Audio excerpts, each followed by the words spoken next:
না, আমি তো দূর প্রবাসে থাকি, কিছু করার মতো নাই।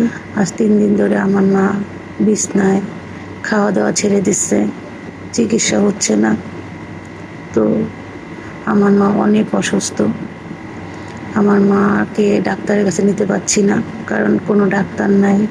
আসসালামু আলাইকুম। আমার সকল ছাত্রছাত্রী, ছেলে মেয়েদের উদ্দেশ্যে বলছি, আমরা প্রবাসে থাকি, কিছু করার মতো নয়।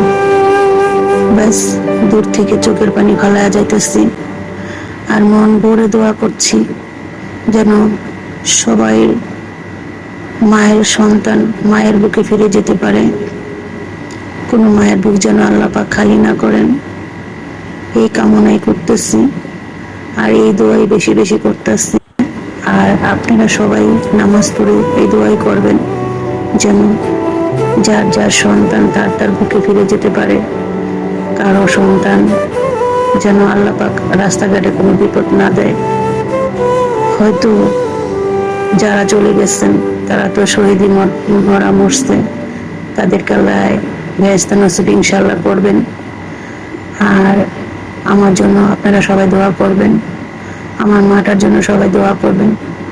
আমার মা অনেক অসুস্থ, আমার মাকে ডাক্তারের কাছে নিতে পারছি না, কারণ কোনো ডাক্তার নাই। আজ 3 দিন ধরে আমার মা বিছনায়, খাওয়া দাওয়া ছেড়ে দিচ্ছে, বিছনায় পড়ে আছে, কোনো চিকিৎসা হচ্ছে না।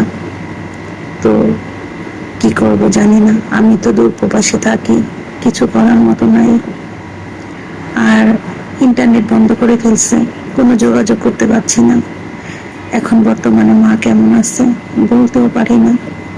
তাই আপনারা সবাই আমার মার জন্য একটু দোয়া করবেন। আর বিশেষ করে সব ছাত্রছাত্রীদের জন্য দোয়া করবেন, ওদেরকে যেন আল্লাহ পাক ঘরে সাই সালামতে নিয়ে পৌঁছায়।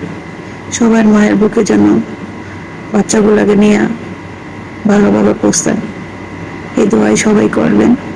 আর আমার মার জন্য আপনারা সবাই দোয়া করবেন। আপনাদের কাছে ব্যাস এটি চাচ্ছি, আর কিছু না বেশি।